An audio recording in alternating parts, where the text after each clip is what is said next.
It's so nice that you all stayed here for our final panel. It's going to be very interesting. We talked a bit about the private sector before, and we will have someone from the private sector on the panel, so that will be maybe, challenging and interesting. Let's see. But first, to cheer you up, I would like to have a Menti question again, a Menti quiz. So I would like to have your opinion. If you can open your Menti, you have the QR code in case you need it, or also the numbers, the code, the numbers code. Yes. And do you see all the do you already see the question? Okay. What, in your opinion, is most needed to achieve deep and sustained emission reductions? And just, I just want to tell you can have multiple answers. So there are multiple answers possible. What, in your opinion, is most needed to achieve deep and sustained emission reductions? So make your choice. Technology innovation, stronger policies at the national and international level, stronger private sector action, finance, an updated economic system beyond growth, and or other.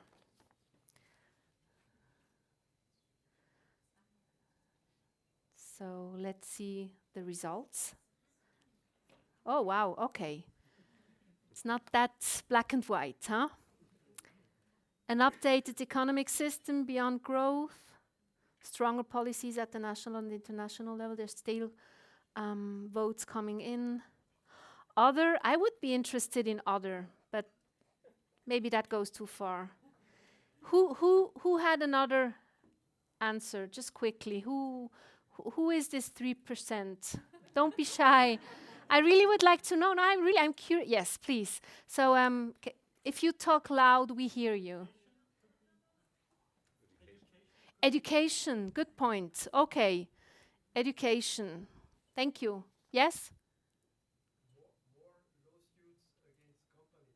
More lawsuits. Nina is happy to hear that. More lawsuits against companies. Okay, interesting. But I mean, yeah, stronger policies at the national and international level and an updated economic system beyond growth are like the two main columns, huh?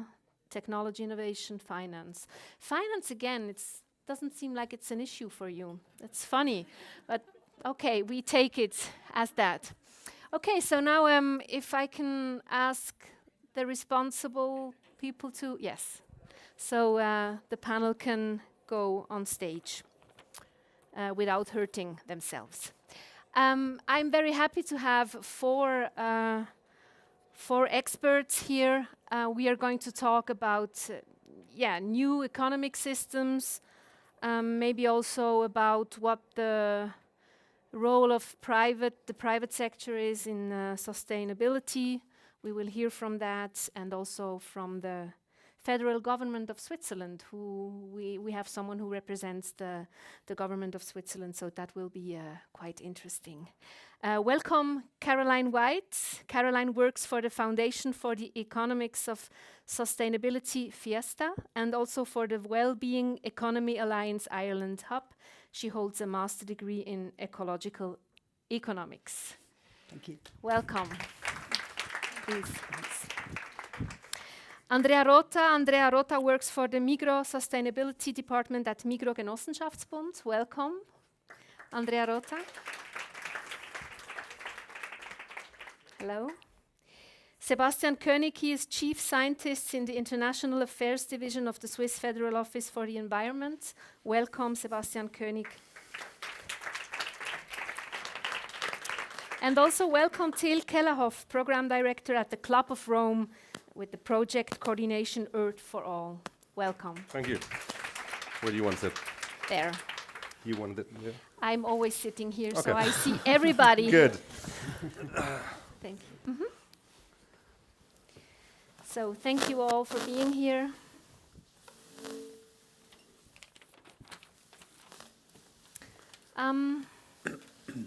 I would like to start with Sebastian König, as you are. Oh, is this me? Yes. As you are, like, so to say, the representative of official Switzerland today on this panel. Switzerland has the goal of net zero greenhouse gas emissions by 2050. At this point in time, do you think we still can achieve that? Well, thank you. First, Question. it's also a big task just representing the whole government of Switzerland at this point. So, Yes. well, having said that, this panel looks at some solutions, right? Yes. Long term also, and I believe that 2050 is to some extent midterm and long term at the same time. And the question is really how we go about that. And if you look at the international level and the climate negotiations that we have, we know that the question on how to work towards a more sustainable world, we need to, at least at the international level, cooperate. But we also want to make sure that the international policy setting is done at the national level, because that's how the system works. Having said that, it is important that these two levels get together and they inform each other. And I think that's what's actually happening with Switzerland over the past years. We have been involved in international negotiations on one hand, and we have heard what is needed to achieve that. And for that, the implementation at the end of the day is done at the national level, as I said. So, to your question, 2050 net zero, that's the goal. That's what we signed up for the Paris Agreement. This is also what the IPCC says is needed for us to achieve. And what we've done is, in 2021, we didn't have that successful outcome with the vote on CO2 law. But this time around, this year, we do have a new law in place, which is actually setting the stage for achieving that 2050 goal. And I think in that law, we do have now certain measures that can get us towards that goal. So we have like the light on the pathway, that shows us the way. Now, sometimes when I talk about it with foreign friends or people, they say, you know, Switzerland is so small. It's such a small country. Is it really that important that Switzerland reaches the goal? Because, we have big neighbors and we have big continents, and Switzerland is so small. So what do you say when people say, maybe, we're small. Do we really matter that much? Yes, again, I do like to use the example of science and look at the numbers behind it. And if you just look at the per capita emissions, that's one thing within the country, but we should also be aware of the emissions that we cause abroad. And I think that's the main maybe element that comes into play when talking about small Switzerland. It's about the consumption or overconsumption that we have. Just looking at the numbers, I mean, just considering the effect of Switzerland alone, we are somewhere ranked 71st. But if you look at the emissions that we, include the emissions that we causing abroad, we are about 16th in terms of the rank. So this is the difference. So yes, it does make a difference to have some actions here in Switzerland as well. Andrea, Rota, you are, together with the team, responsible for the sustainability program at Migros.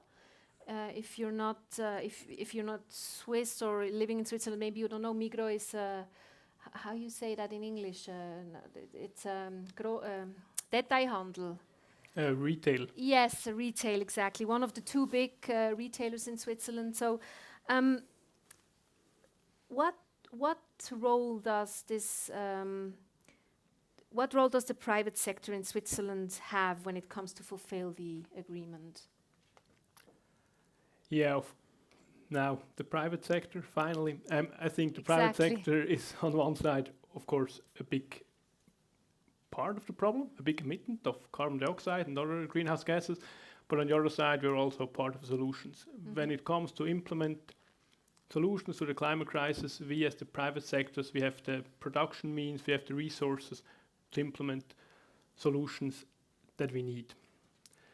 But the big question is, what is the motivation? How does the private sector move? And I think there it gets more and more complicated, because we are working within a competitive environment, and we can't just take measures that give us a competitive disadvantage towards our competitors. Yes.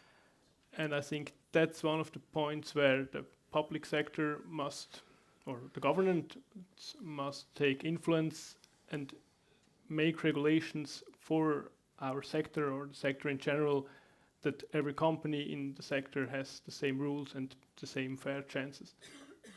So tell me concretely, what are you doing at Migros for sustainability? What are like the main points for you to to reduce emissions and be more sustainable? Also, in context of today's topic, climate change and migration, I would like to focus on the climate aspect. For that, I would perhaps start with where are the big emission hotspots concerning Migros. As mentioned, we are mainly a food retailer. We also have our own gas stations. Migros, also quite a big emittent, but I personally work for the cooperative retail, so I would like to focus on that. And there we have three main sources of emissions. One is dairy, milk, cheese, yogurt, and so on. The whole meat sector, and the third one are all the commodities which are linked to some sort of deforestation, because cutting and burning wood, causes a lot of emissions. What are we do in these three hotspots? Mainly concerning meat and dairy, we are investing in improved animal husbandry and optimizations within feeding, feed additives, and so on, strongly collaborating with our agricultural partners here in Switzerland. And concerning deforestation, we are collaborating with other partners within Switzerland in, for example, the Swiss Platform for Sustainable Cocoa, where we try to achieve deforestation-free supply chain within these commodities. Also here, perhaps to mention before how the government can support us in this direction. For example, currently the EUDR from the European Union, the regulation on deforestation-free supply chains, really can help us at Migros towards this journey towards deforestation-free supply chains, because now all the other companies within our sector have to move as well.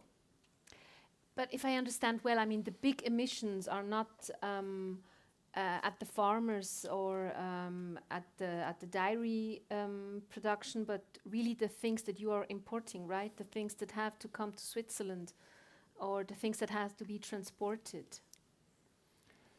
No, as a matter of fact, no. If we look at the dairy sector, the main emissions are directly linked to the cow, and the cow is living here in Switzerland. One of the sources of greenhouse gases is the enteric fermentation of the cow, the ruminant, when she digests grass and other stuff, or the manure, which causes a lot of emissions.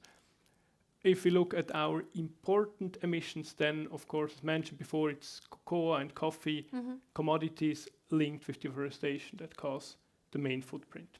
And how do you reduce emissions?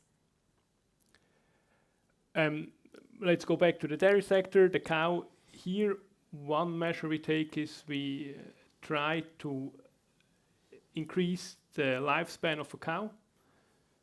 As long as the cow lives, as more milk she produces, and this reduces the emissions caused by the kilogram of milk.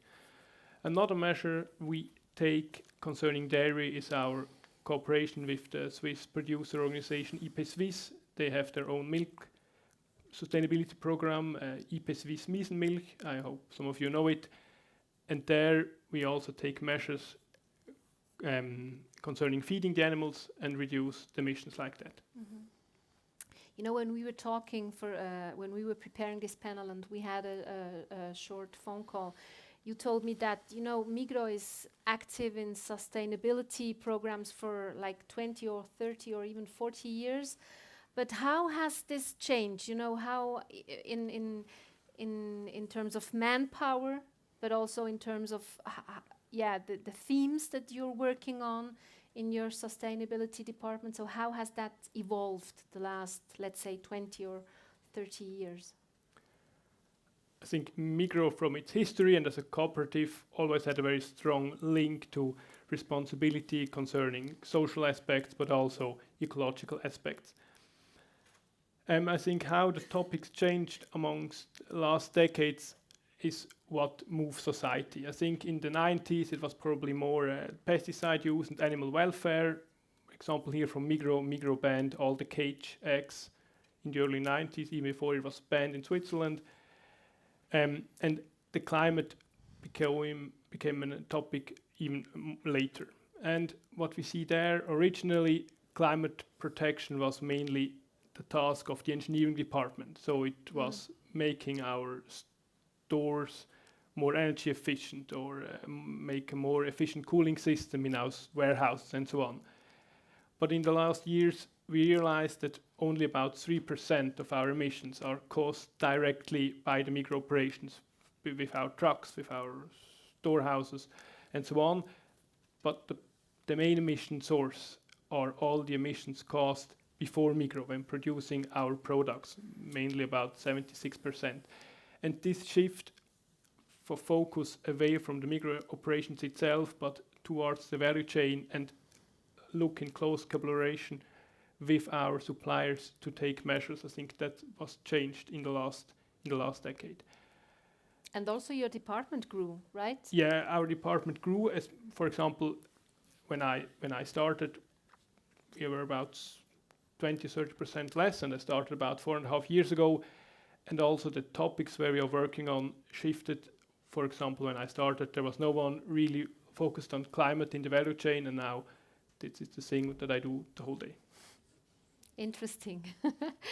Caroline, Whyte, you are an expert on ecological economics, and you work for FEASTA. Can you tell us shortly, for the people who are not acquainted to FEASTA, what is FEASTA doing? Sure. First of all, thank you so much for inviting me, and delighted to be here. And it's been very interesting so far. So FEASTA is an Irish word, and from the Irish language, and the word means henceforth, or from now on, in the future. And it's the foundation for the economics of sustainability. And we are basically, for the last 25 years, we've been working on identifying dynamics in the economy that are causing problems in the environment and also socially, and identifying how these dynamics can be changed. So we're researching that, and we also do advocacy. We do a lot of policy-oriented work, and we also do campaigns as well. And we're a member of the Wellbeing Economy Alliance, which is a global network of organizations that are working to shift the economic dynamics towards an economy that works well for people and the planet. My own personal focus of work, I do a lot, about half of my work is focused on Irish policy, but I also work a lot on European level policy and on global policy as well. So we're kind of looking at big picture dynamics and, for example, pressure on the economy to expand all the time, which is something I'm sure we'll be getting to, yes. And how those pressures can be addressed. And our thinking fits very neatly with, I'm sure a lot of you have heard of donut economics and post-growth economics. So we're very much in that paradigm in the way that we think about the economy. So you are looking at it also from a global perspective, international perspective, European perspective. Yeah. Now, what is your take on Switzerland? How are we doing in that? Well, I don't want to be... no, BB.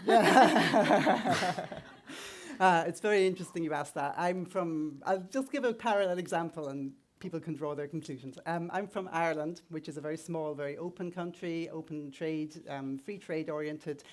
In terms of our sort of mainstream political discourse, we're rather, a lot of the politicians, you could say they're somewhat neoliberal in the way they talk about the economy. And it's very, I would say there's a huge disconnect between what's said in Ireland about our relationship with the rest of the world and the way a lot of people in the global south particularly see Ireland. I think we're seen as a tax haven. We're seen as a way to, as a means to reinforce inequalities in the world. And I think it's something that really needs to be looked at very hard, and it may apply to some other jurisdictions as well. I don't mean to single anyone out here. But I think if we are looking at global dynamics, we really, really need to look at financial flows and the way that taxation happens in the world globally. We also need to look at the way the financial system works overall, which is a parallel but very related process. the role of institutions like the IMF and the World Bank and so on. And so all of these things come together. I think sometimes when people go through a difficult trauma or a difficult situation, there can be a response which isn't very reflective, which is a little bit like punching down or hurting other people instead of actually addressing the root causes. And I think that can sometimes happen on an institutional level as well as on an individual level. And this is something that we need to watch out for in various places. So how is Switzerland doing? Yeah, I'm not a big expert on Switzerland. I'm not Swiss. Okay. But from what I understand, I think there could be more financial transparency about what's happening with financial flows. That's my understanding. And I think there's a bit of support going on there for fossil fuel companies, which could be looked at. And yeah. Thank you. Till Kellerhoff, the Club of Rome, recently published a book called Earth for All, a survival guide for humanity. That's really a nice title also for a book. What are the ideas? What is that? It's it's optimistic. I like it. A survival guide for humanity. That's what we need, I think. What are the, explain shortly, what are the ideas of the book? Maybe to start with that Club of Rome, the most famous book was already published 50 years ago. Yes. And some of you might have heard of The Limits to Growth, one of the first books pointing out that there is no infinite material growth on a finite planet. And one of the authors back then summarized the debate that followed as millions of people thought we were right, millions of people thought we were wrong, and very few people have actually read the book.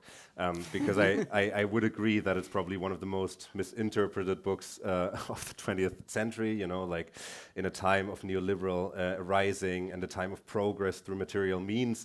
The criticism was often, oh, you're going to destroy progress and civilization, and you're predicting apocalypse, and none of that was true.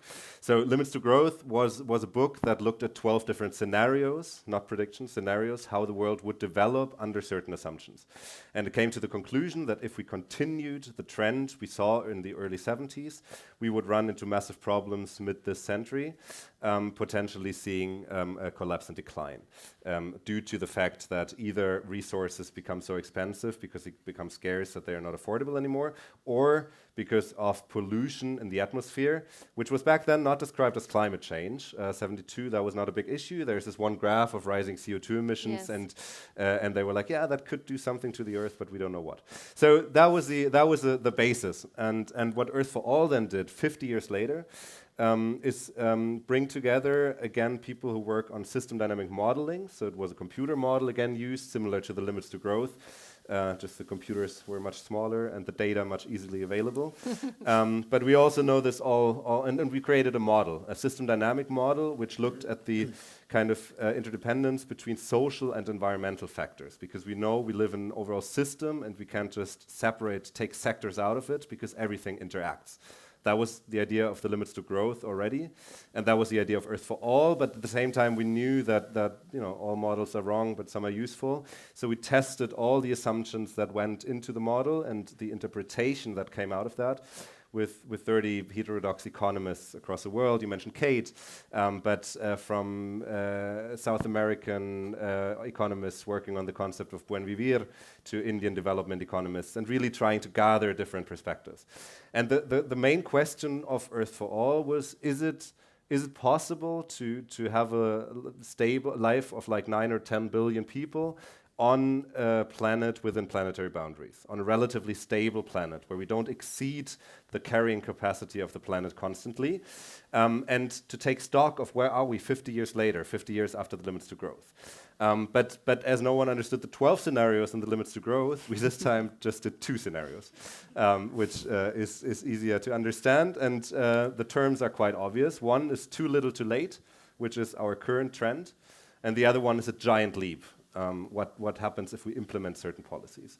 And so the idea was to look again 50, 60, 70 years into the future and see that with our current policies, with the way we currently do policy making and with our current economic system, we will not be able to stay within the 2-degree limit of the Paris Accord, but we will also see social consequences, that rising inequality, for example, leading to dysfunctional societies and polarization across the world as we see it today.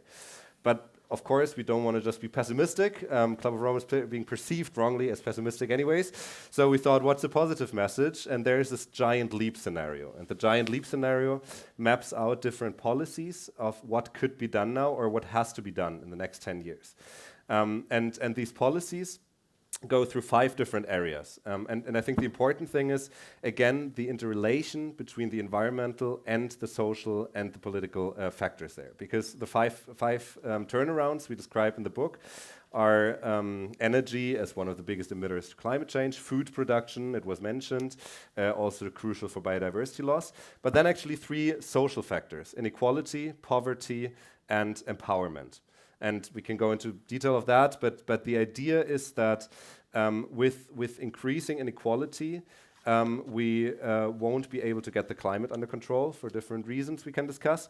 And with rising poverty, or poverty not decreasing enough, we won't get anything like well-being for all. And that was really the goal of Earth for All: describe certain pathways, certain options that could lead to well-being for all on a relatively stable planet. And if I understand it well, one of the points is also that we can't, exactly what you said before, not grow and grow and grow and grow. That should not be our paradigm. That there should be like a change of paradigm of this growth mythology, that we always have to grow.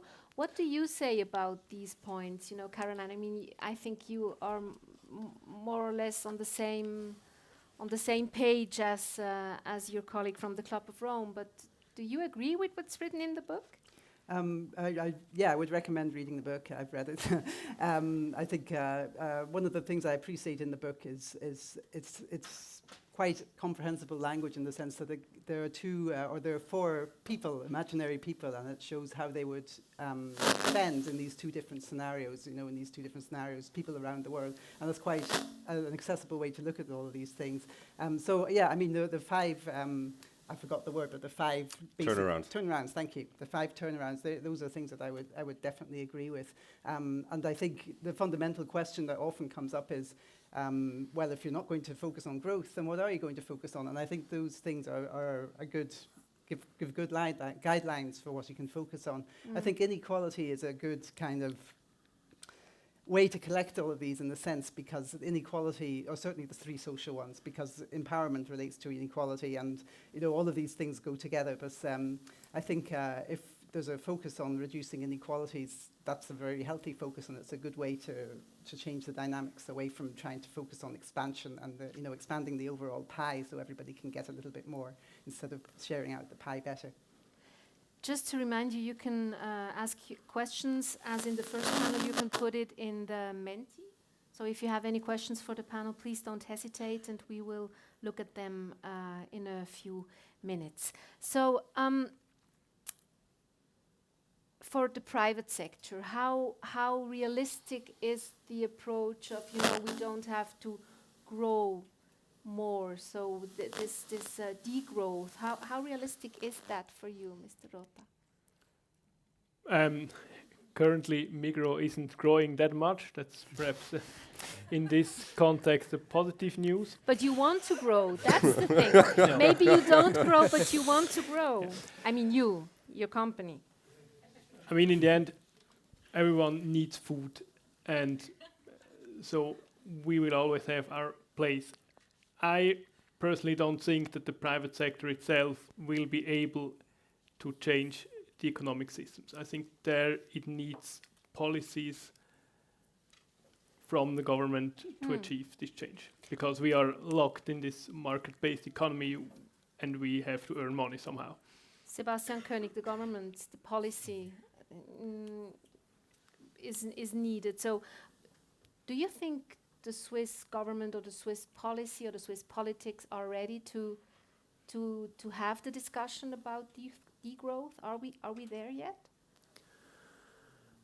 I think it is an implicit to some extent in the discussion that we're having. It's not explicit. I think explicit is the way of how do we approach a certain target that we have agreed to, let's say in international context, like the 1.5 degree goal, the net zero 2050, and then the decision made by the electorate, by the people in Switzerland at the end of the day. And I just want to go to that element that you mentioned. The question of there's a positive and a negative side to it, as we see 2 years ago we had with the law we had not success of passing it through, and one reason was that people, let's say in general, were not in a position to support a way forward in restricting themselves in consuming, in paying for their consumption and growth to some extent.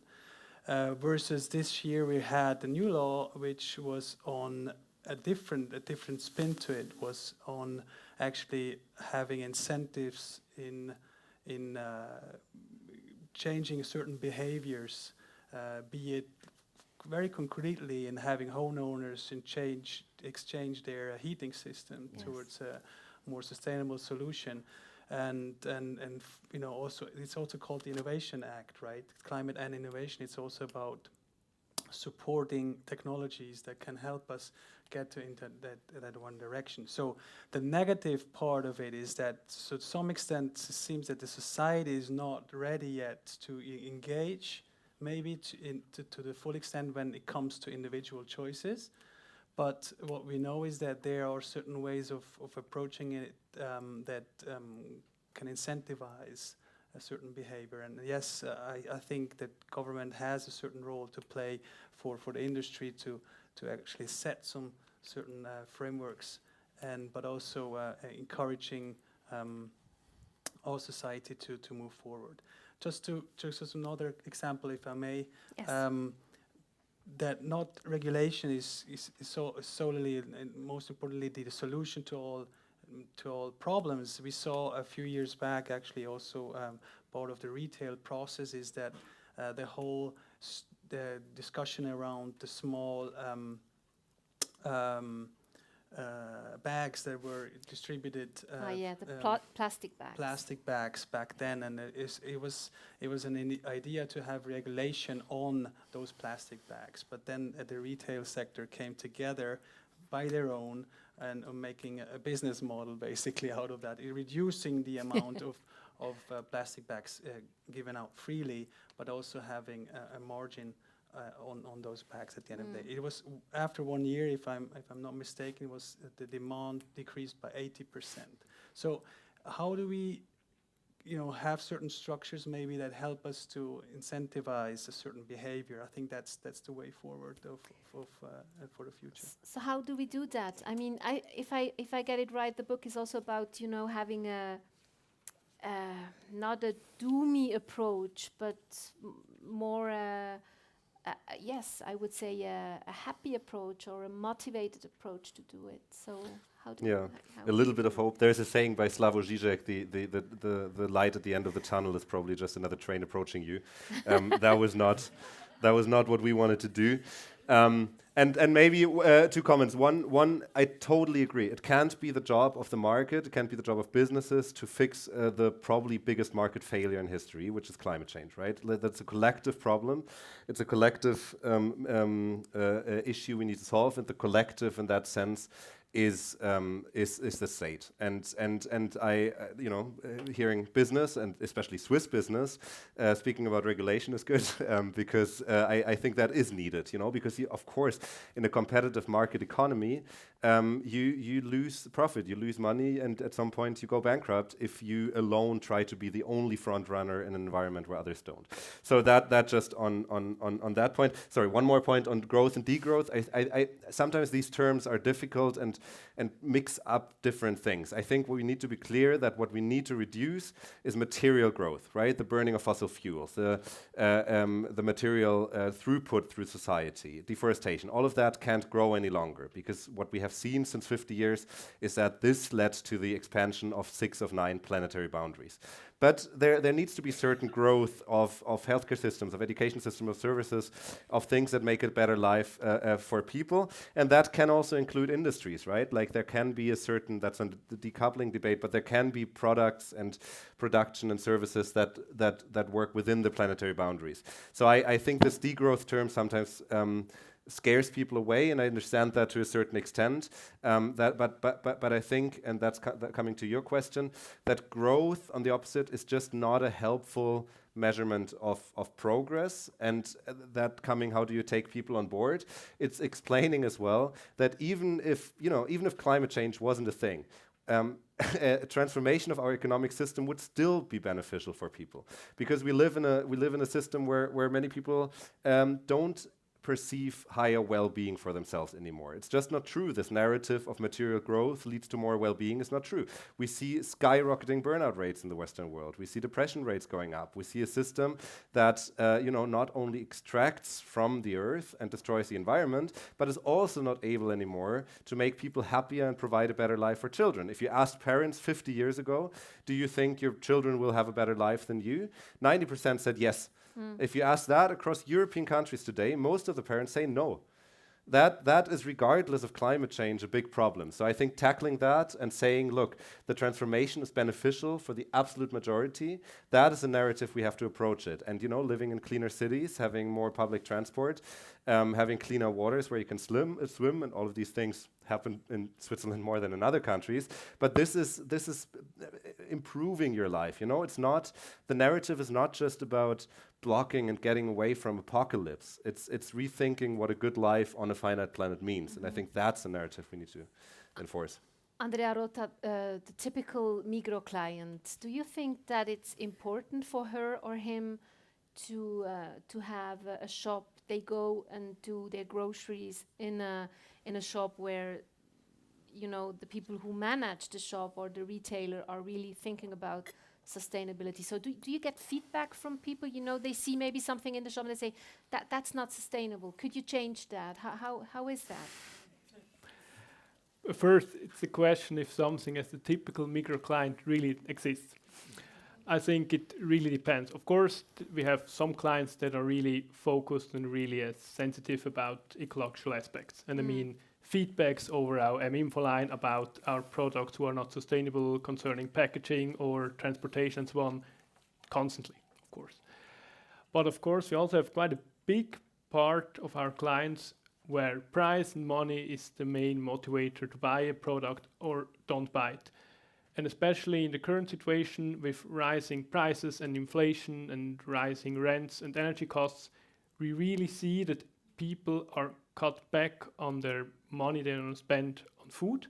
And we also see a shift from, let's say, Migros Bio or IP Swiss products towards cheaper versions like M Classic or M Budget with less sustainability standards. So I think we shouldn't overestimate the motivation of our clients to buy sustainable stuff. We have, let's say, a very loud group of clients, for example, in social media and so on, who always are angry because we are selling strawberries in February and we are flying mangoes from South America to Europe. But if we look, the majority of our clients simply don't care. We talk a lot about degrowth in the global north and what we should change in our economic systems in Europe or in the West or in the global north. But what about the global South, Caroline? I mean, sometimes I hear, they just have to have more business going on. We just have to invest. We have to put, firms in the global South. We have to give them work. And so where's the global South in all that discussion? Well, it actually comes up pretty much every time we talk about degrowth, and it should. It's absolutely fundamental. I mean, I think I've never heard anyone not say this. Obviously, the global south, there needs to be growth, you know, and the aggregate globally, given the way GDP is measured and given the kinds of inputs that go into GDP and so on, I think it's sensible to, at the very least, be growth agnostic, like Kate Raworth, and to say, look, we mustn't be reliant on growth. But we have to, in the north, we as wealthy countries, wealthy people in wealthy countries, relatively, we need to, you know, be able to make room. We need to be able to make space for the countries in the global south to be able to expand. And I think the kind of expansion that's needed is very much on the line of what Ahmed talked about earlier. It's individual or group, community-based. It's coming from the people themselves. It's not being dictated from elsewhere. It's not people coming in and saying you have to do X, Y, and Z. You know, it has to come from within.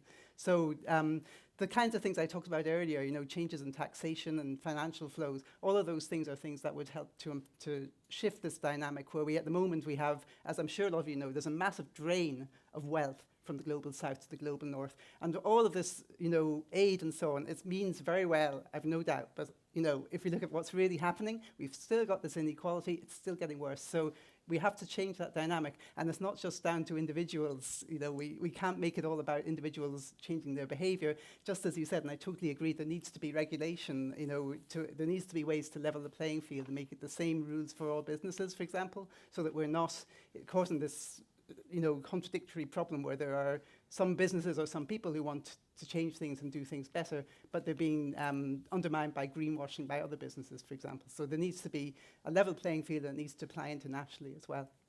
Till Kellerhoff, you wanted to add something? Yeah, no, I just say that I 100% agree. And what is currently, I mean, the global south issue, if we speak about material reduction in the global north, it's sometimes an easy argument out, like, yeah, but you're against growth, so look at the global south. Of course they need growth, and as you said, no one doubts that. The problem why there is no growth, though, is that very often through international trade rules and financial institutions, set up mostly by high-income countries, we put those countries of the global south in a dilemma to deal with the trade-off of either, you know, lifting people out of poverty or doing something about climate change. So we have, for example, you know, there are now more than 40 countries in the world that pay more through debt repayment to high-income countries mostly, then they can invest in adaptation and resilience to climate change. That is an issue that, you know, and then the money flows out of the low-income countries to high-income countries. So if we speak about the growth of low-income countries, we also need to speak about an international system that needs to allow them to grow sustainably and to you know, deal with the dual challenge of getting people out of poverty and dealing with climate change. Knowing, however, that, you know, if you lift all people out of extreme poverty at the moment, that would lead to an increase in CO2 emissions in the world of less than 2%. So that's really, you know, there's no climate dimension whatsoever, and there is an imperative of getting people out of poverty regardless of what that has to do with climate. And if you look, you know, like at the numbers, it's just, it is a high-income countries and individuals. It is, you know, the top 10% income earners are responsible for 50% of CO2 emissions. So there's really no responsibility for the climate issue in low-income countries, and the primarily focus there should be getting them out of poverty by putting away the rules, restrictions, and institutions on the international levels that prevent that at the moment. We have quite a few questions from the public, and there is one question. I mean, it's not the highest one, not the one with the most thumbs up, but it's a question for Sebastian König, and I would like to give it to you. You mentioned consumption-based emissions in Switzerland are much higher than consumption-based. Why doesn't Switzerland mention this in the justification of Switzerland's fair share in NDC submitted to UNFCCC? Yes, the way the NDCs are working is that in general there is an obligation to report to UNFCCC, and there is an obligation, a mechanism that needs us to show progress every few years, 5 years in average, just to again update the NDC on a certain level. And it's mainly targeted on the actual emissions done by the country and the goal that is that country is aiming for, basically. And it does not, and it's official at the website, our website. You can look at our ministry's website. You can see the submitted NDCs. You see the level of detail is not as much. This is one paragraph at the end of the day. And I think that's the level of reporting that has been done by all countries, and it's publicly available. The facts are there, and there are other tools like Climate Action Tracker and others that boils down to the detail of the actual per capita and total emissions. So this is all publicly available. But at the level of reporting to the UNFCCC, I think that's at this highest level that has been done. Thank you. So the question that had most votes: what international governance system would facilitate the implementation of the 5 turnarounds? Who would like to answer that? What international governance system would facilitate the implementation of the 5 turnarounds? I can briefly start. I feel like it's a very important question because you feel like what is needed most than anything in the world is cooperation, and what we see most at the moment in the world is fragmentation, right? So it's a question that does not have a very hopeful answer. I think all institutions, like where you have international cooperation, like the UN, are extremely important. You have, of course, in the implementation in member states. I also think it's great if there are certain front runners in countries like the Wellbeing Economic Alliance or governments, who say we want to go beyond GDP and show, for example, what's possible. But it's a difficult question because you have a very complex international system with many different interests. For us at the moment, when we spoke about the financial restrictions, IMF and World Bank are crucial. IMF has the potential to at least release certain, what's called special drawing rights, some money going into the global south to lift people out of poverty there. But I would say there is not one institution, and especially in a fragmented world where I feel like geopolitical struggles will overrule the discourse over climate issues anyways in the next months and years. That's not very optimistic, but maybe someone else has a more optimistic answer to that question.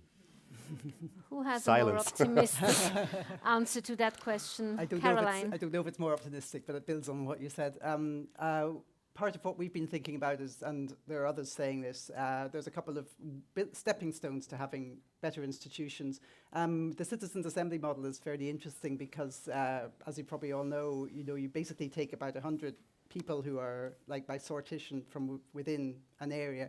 And I think there's been one attempt on a global level, and I'm afraid I've blanked on the details, but the idea is that we could have something like this as a kind of preparation process, which would then put forward recommendations for how this could be done on a global level. So basically, how you would have an institution on the global level or a series of institutions that could work on this.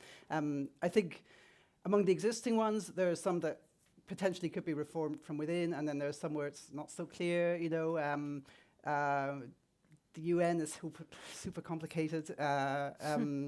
But yeah, it does have some good points as well. So yeah, these are all big questions, but I think it would be good to have a proper deliberative process where there are people actually looking at this and people from different countries with different perspectives. And that's why I'm attracted to the idea of some kind of global assembly which would deliberate on this. And then the other idea that we have is the possibility of having a trust for commons, for looking after global commons, which are, for example, the climate, the atmosphere, and other commons like water. And again, this is something that could be thought about, in the process of deliberation. But I think there's a lot of potential there because there are precedents for that kind of thing. So it would be a fiduciary trust. So there would be something that would last over time, wouldn't be susceptible to electoral cycles, and would be, and would have a regulatory impact basically over the long term. So. Sebastian König, you wanted to add something? Sure.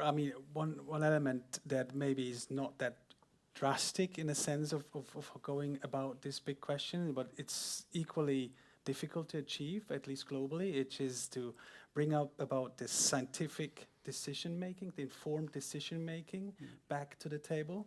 I'm from from government side, I'm responsible for the IPCC, and I'm following that process very closely. And it's really at the interface between science and policy. It is meant to be bringing about policy relevant information coming from science, so relevant but not policy prescriptive. At the end of the day, it's all about bringing that information that is readily available. It's been hundreds of scientists and thousands of pages looking at the science of climate change and bringing that back into a comprehensive assessment of what there is.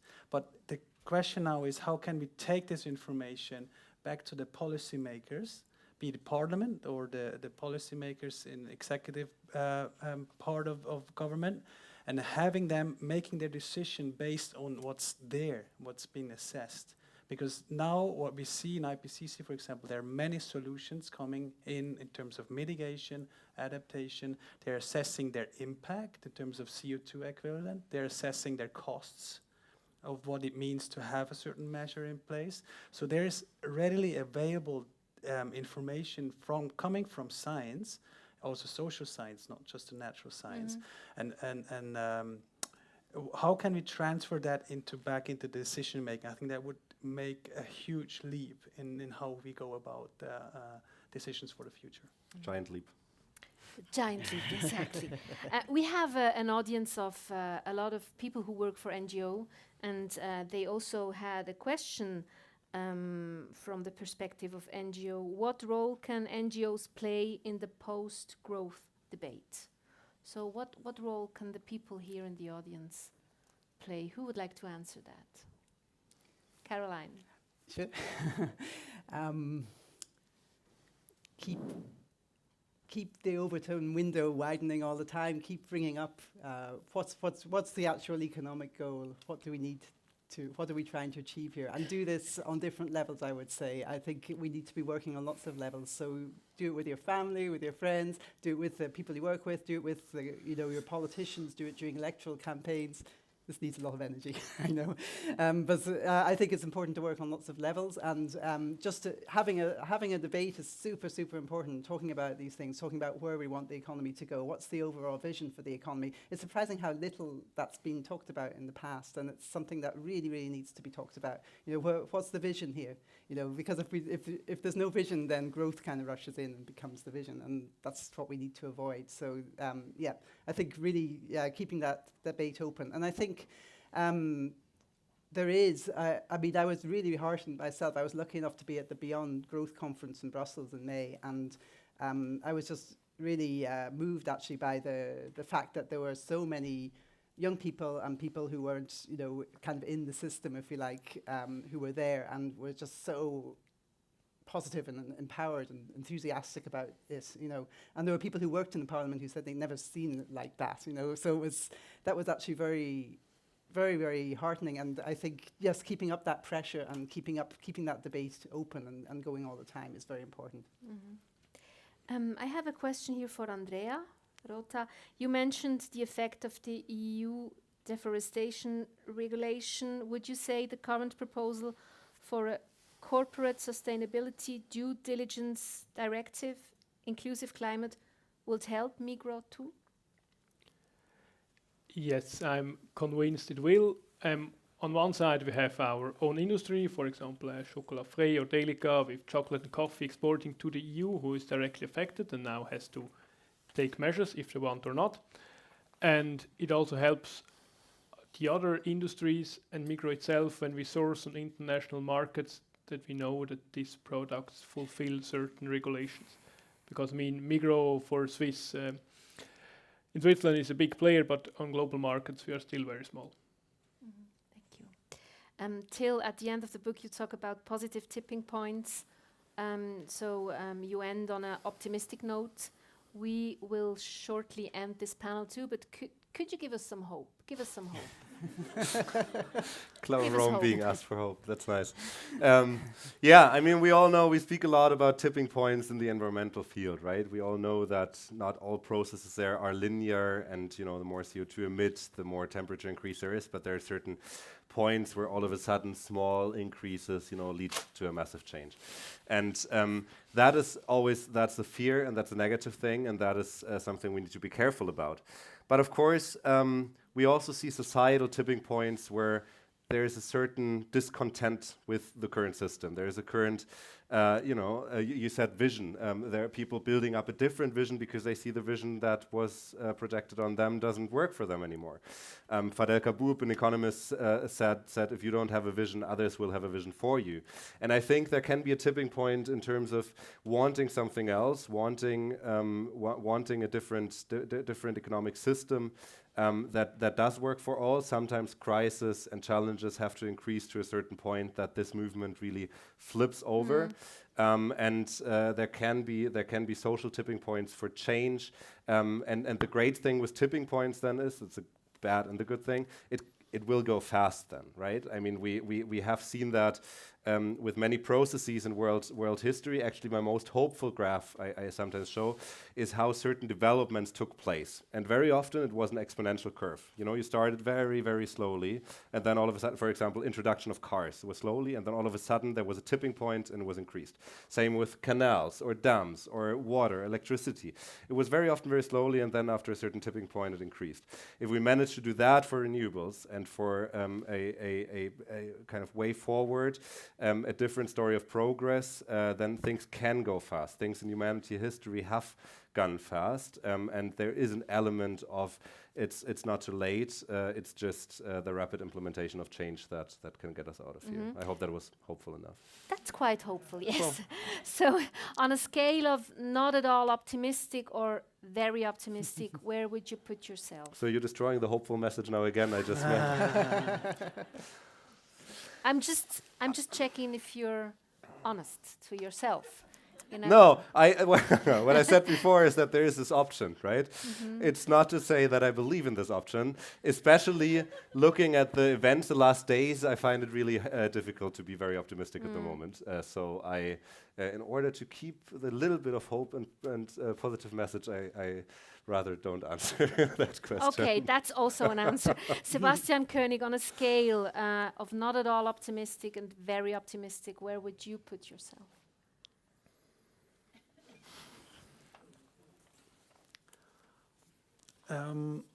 Speaking for myself or the whole of Switzerland again? Let's make that for yourself. I am looking at what's just mentioned with the IPCC and having some solutions that are they're already in place or they are readily available for politics to take up.